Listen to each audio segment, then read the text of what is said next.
Hey everybody, we're back for episode 2 review of Penny Dreadful's City of Angels. So, as we see in episode 1, if you have seen it, episode 1 sets up the themes of the series: life, death, institutional racism. But the most important theme, being a horror film, is how easy it is to turn men into monsters. And that's the most important theme of this whole series. They're all themes worthy of a series on its own, but being a horror fictional historical genre, uh, it plays probably the most important theme. Again, how easy it is to turn men into monsters. So what we have in episode 2 is the culmination and aftermath of what's happened at the end of episode 1, where the riots occurred in the Royal Seiko area, also known for this fictional story, Belvedere Heights. Again, though this series is based on historical facts, there are elements of the series that are fictional. Arroyo Seco was inhabited by residents, but for the sake of this story, they are calling that generic area or parts of that area Belvedere Heights. And so what we see is that you have the community gathered to protest the removal of their homes, and you see the tractor trailers and you see the construction workers getting ready to bulldoze their homes, and the police arrive to push back the residents. Typical of this series, you have the evil demon Magna appear at this protest, and she begins to look through the audience, so to speak, and she pinpoints one police officer. You got to remember, these protesters didn't have any weapons. Whatever weapons they had were probably sticks and stones that were laid out uh, in the field there. And the police officers all came. It's equivalent to their SWAT team, because a multitude of precincts came down uh, to push back the protesters, and with their weapons, their shotguns, their revolvers. And what you had was Magda, the evil deity, come into play here, where she's scoping out both sides of the aisle, so to speak, the protesters as well as the police officers. And Magda, what she seems to do is she picks and is able to infiltrate weak minded people, or people that don't have the ability to fight back. And what she did do is that she infiltrated one of these police officers, and her method of getting to their heads as a visual cue for us as an audience is that she approaches that individual, leans into them, and whispers whatever she wants to accomplish, whatever evil deeds she wants to evoke. She whispers and encourages them to go ahead and do something. So this police officer shoots one of the innocent bystanders, the protesters, which starts off this massive riot, right? These are individuals. The protesters are people who fight back. And that's what these police officers and these basic group of people who practice institutional racism hate, is people that will fight back. And these residents are fed up. These are homes, there are American citizens who have these homes legally, and you're trying to take that away from them for the benefit of a few, right? And so murder and mayhem occur, and you see Magda, the evil deity, in the midst of all this, just in her glory, right? She loves this because her initial and inherent belief is that men humans are evil, they're animals, and she's proven her point up to this point, right? So we transition to episode 2. The aftermath of this is that everybody is hurt. Everybody's taken to the LA County Medical Center. Currently, that medical center now, which still is there, it's called LA County USC Medical Center. And obviously, they've retrofitted as well as created new wings to that hospital because it's such an old hospital, right? So everything is modern nowadays. And so they're able to film the original hospital, and you see Detective Vega and Detective Mitchner arrive to comfort their slain officers. Uh, but these both officers are outcasts. Mitchner is a Jewish detective. Detective Vega, a Mexican American detective, and for the sake of the story, he's the very first detective of Mexican American descent. And so these are two outcasts coming into the fray of all the mayhem that just occurred, and they're trying to keep them out, right? You have a section of the police officer who, extremely racist, has his own group of Gestapo, so to speak, that just follow his lead, and they end up spinning in Detective Vega's face because they see him not as detective, but they see him as a spick, right? Is that if ands or buts, you can't do anything right for with these guys, and Detective Vega's faced with the duality in his life is that he's done everything in his eyes to ingratiate himself and become an American like everybody else, but he's soon finding out that there's a segment of our society that will never see you as an American or one of them. They only see color, they only see race, they only see the hatred within themselves and project it onto you, right? And so they push through the line. They end up in the hospital. You got to realize during this riot, Detective Vega's brother, who's one of the leaders of this protest group, is shot in the head, and he's dying in the hospital. Detective Vega's faced with not only going to the hospital to support his fellow officers, but he's there to see his brother. And you see that conflict, that duality that he has. Am I a resident of Arroyo Seco for this story, Belvedere Heights, or am I a police officer? And his family's involved in this. And so you see the conflict within himself. Now, with this, they're also again tasked with the unresolved murder of the Hasley case, which it looks like has to do with the murders that were found earlier, the Beverly Hills. But Hasley has to do, he's an administrator for this large mega church. And part of this mega church features this iconic figure called Sister Molly.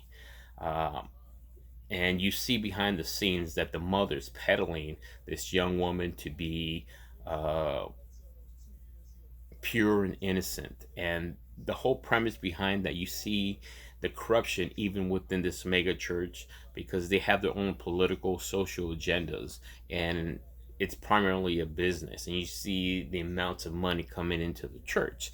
And anytime you have a business on based solely on the wealth or the need of money as opposed to preaching the word of God, or preaching what the Bible has instilled, you see that there's a falsity going on here.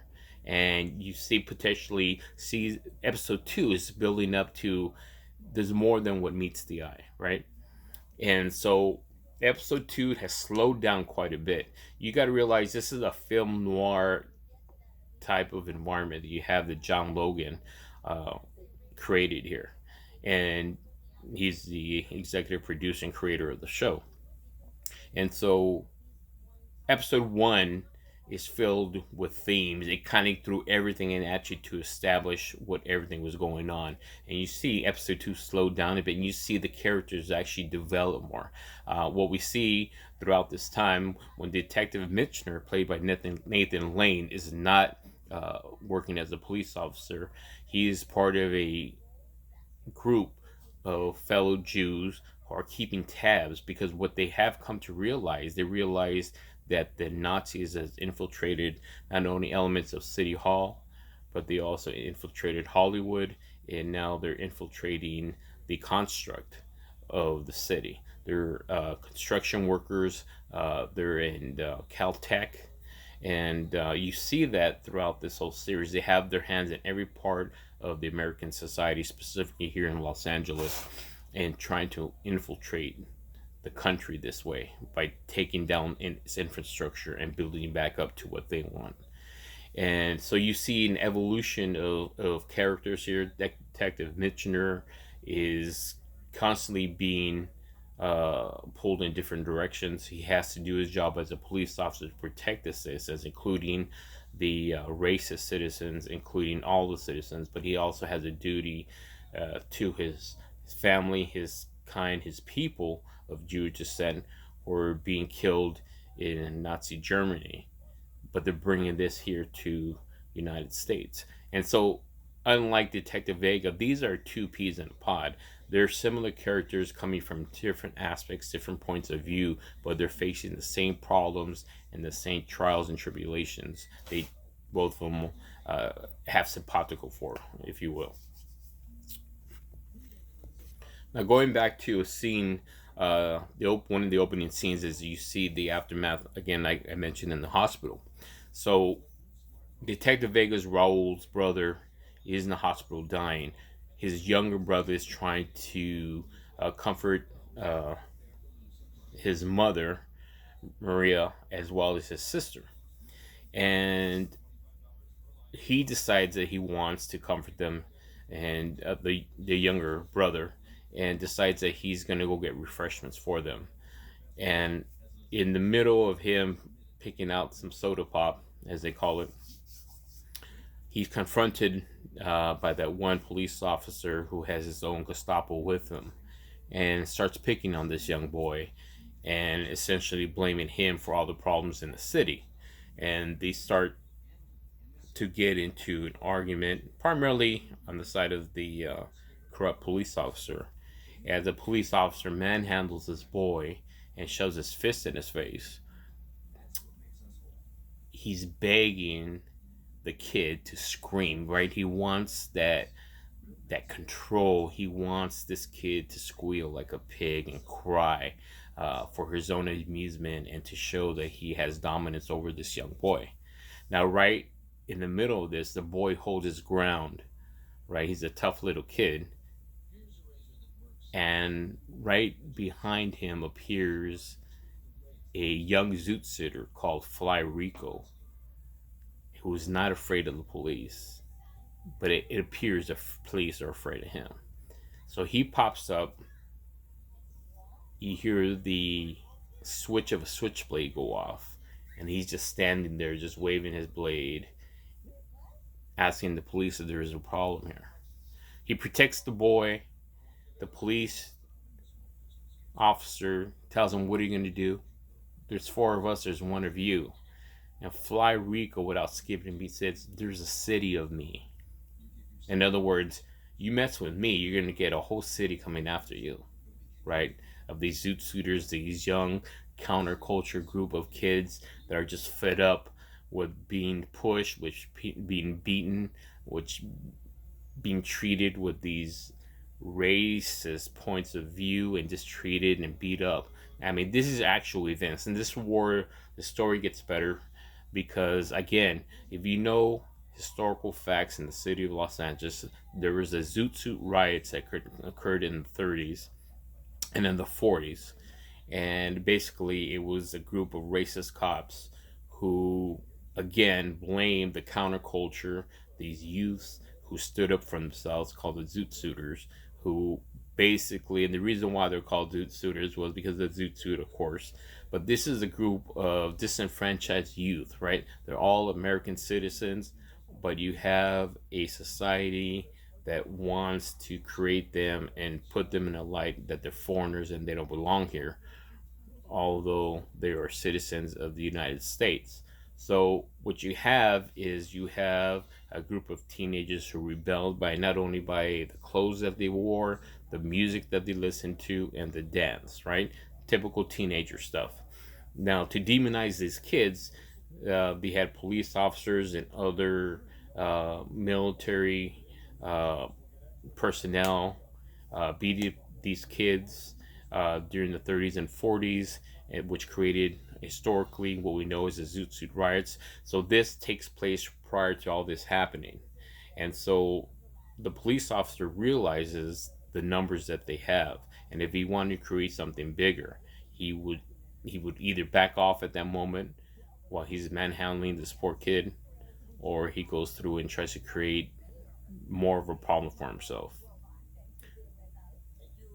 So what does happen is he decides to leave and kind of jabs Rico a little bit with some verbiage that well, it's not going to be the last time you see us. So that's an aspect of this series that catches my interest because again they're basing everything on historical facts and engulfing this in terms of this historical fantasy fictional horror story. What you find out later on is that Detective Vega goes out on his own to uh, try to solve this Hasley case and is able to utilize his street smarts to get into a secluded area to actually speak to Sister Molly. And what you find here is you have two attractive young people, right? And so, even though Detective Vega, his personality and his character is very one direction in terms of always wanting to do things the right way, he's not swayed uh, by cheating or trying to infiltrate or trying to take advantage of his position as detective. And you see that innocence come out, uh, but you see the purity of his character because that's something that Sister Molly has gravitated to. They just met, but you see the chemistry between Sister Molly and Detective Vega. And of course, part of the tension that they want to build it in this particular scene is that you have this attractive white woman, essentially, you could see being attracted to this Mexican American kid, right? They're both two attractive people, but the fact that one is uh, Mexican American and one is Caucasian American, you see how society has and is threatened by this. And you see members of the church trying to break these two from interacting and talking. And you see that throughout the whole series. Um, so basically, two wraps up with some innocence happen with the Detective Mitchner's group of Nazi hunters, if you will, keeping tabs of the current Nazi influence in the city. And you have them tailing some of the Nazis when something goes awry. And if you haven't seen it, I'm not going to divulge what happens, but there is an incident that happens that determines how Detective Mitch and his group will move forward in trying to tail and keep an eye on the Nazi operatives that are here in the city of Los Angeles. Um, so moving forward, we'll see in episode 3 this story start coming more into light. What I potentially see going to happen is that you're going to eventually see the Zoot Suit riots, and you're going to see Magda, the evil demon, come and infiltrate some of those young youth Zoot Suiters. Because what we have with Magda is a character who is evil, and she's preying on people, such as Dr. Kraft, the pediatrician and Nazi operative.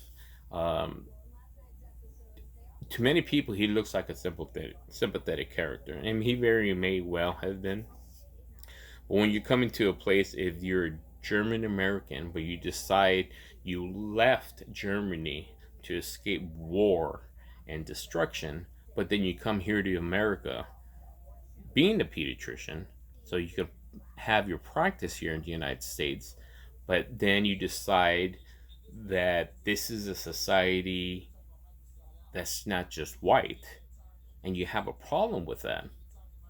So he pulls out his Nazi flag and he's trying to blend the two, being an American, an immigrant American, or a foreigner, because a lot of these Germans and white supremacists always want to call everybody else the foreigner. But here you have this German foreigner coming to America for a better life, but he falls back into his Nazi ways. And you see how Magda has infiltrated him by taking on the character, as I mentioned, Alex. And you see this evolution of what's going to occur throughout the series. Now, one thing I wanted you to catch up on in episode 1 was here in episode 2. I wanted to talk about Dr. Peter Kraft a little bit more. One of his speeches that he did at the towards the tail end of episode 1, he has a group of Nazi sympathizers with him called the Bund, who were an actual thing. There were Nazi sympathizers living here in America trying to persuade Americans not to get involved in World War II, right? It might have been for the reason of there's power in numbers. If the United States got involved with World War II, it makes it harder for the Nazis to take over the world, right? So this is kind of their narrative they're trying to push to the American people to keep them America first. And you hear this from the Nazi sympathizers: America first, America first. Forget about those foreigners. We don't have to get involved in foreign affairs. It's all about us. And what do we have in this country now? We have a president who's following some of these edicts of America first. Forget about everybody else. America first. Now, when you take that sentiment at its initial word, that sounds like a great premise. We got to take care of ourselves. But what I understand with the presenting in this series, but also in our current society, is that the reason why America has been successful because it has protected the moral values of what we stood for. And when you see those moral values being demolished in other foreign countries, and you see it heading over here, right? Because if we didn't get involved in World War II, it could very feasibly be taken that Nazi Germany could have been taken over the world and we would have been a Nazi country, right? The Nazis could have taken over the United States with its power and its wealth and its culmination of countries that it took over. So you do have this ongoing uh, premise how what was old is new again. And that's what a lot of us fail to realize, is that we don't know our history. And we've heard this adage before: if you don't know your history, you're doomed to repeat it. And we see this in 1938 Los Angeles, where you have these Nazi operatives saying, America first, forget everybody else. It's all about us. Don't get involved in foreign affairs or with foreigners, right? And so we have that now in our society, in our current administration. And you see that there is parallels going on here, because even though things change, there's certain things that stay the same. And we've come full circle. We had times in our country we had enlightenment.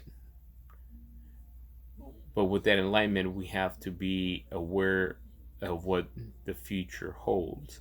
And we have a future now that potentially could be headed in the wrong direction when you have current administration saying that there are good people on both sides of the issue.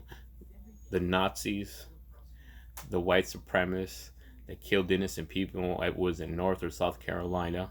And you have a current administration, you have a president says, "Oh, there's good people on both sides." No, there isn't.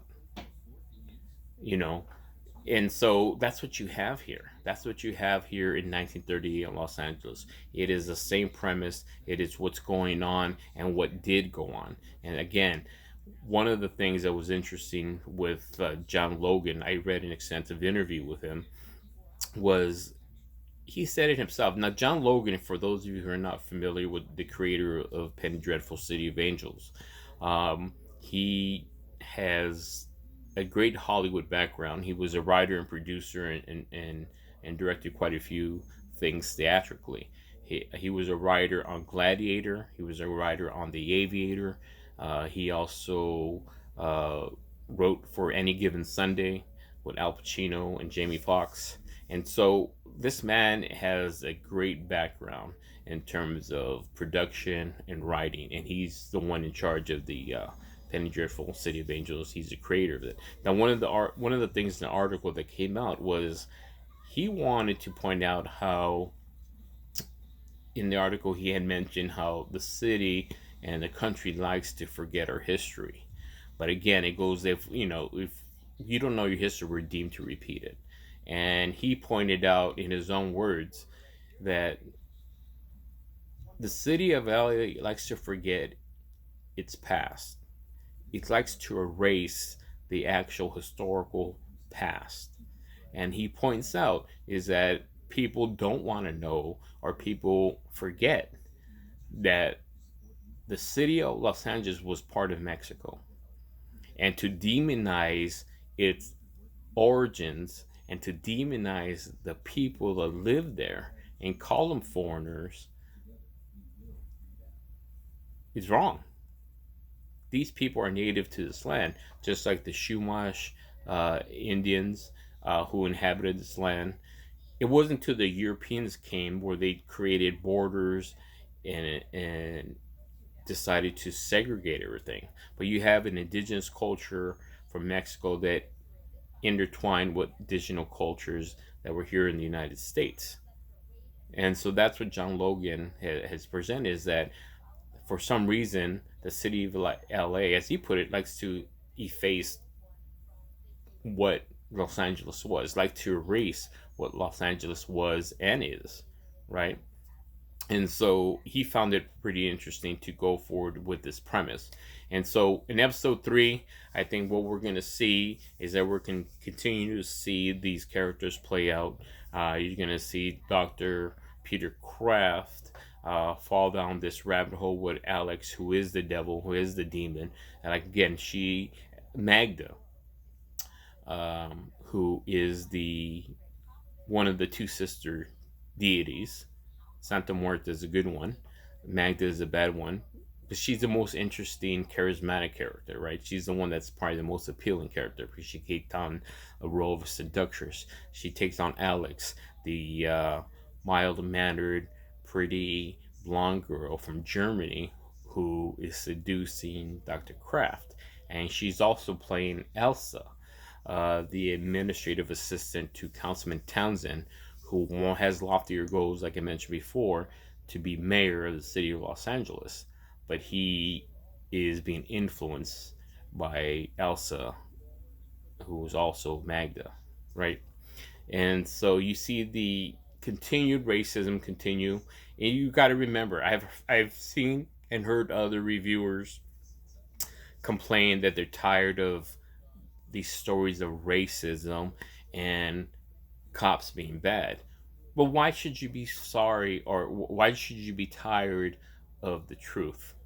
These are historical facts. These are historical moments that occurred. And if you don't want to see it, then you're in denial. And you're the exact same people that's going to be part of the problem when you have the history come back to bite us and you have foreigners influence, like they did our election now, and continue to influence the negative aspects of our society. Is that when you refuse to face the truth, it will come back and bite you. So you shouldn't be afraid of what's going on. You should be aware of it. If you feel threatened by showing somebody how racist some of these events, historical events, were with the characters that they're portraying. These are actual events that occurred. You had institutional racism in the police department and in City Hall, and you see that occurring now in the United States. If you're afraid to see that and you don't want to see that, what are you hiding? What are you afraid of? There is nothing to be afraid of the truth. And so that's one of the things I think is going to move forward, is that we're going to see this evolve into trying to point out, again, going back to the themes of the series, is that it deals with life, death, racism, and more importantly, how easily men could become monsters. So stay tuned for episode 3. I hope you enjoyed this, and keep it here on Zenny62. Don't forget to like and subscribe.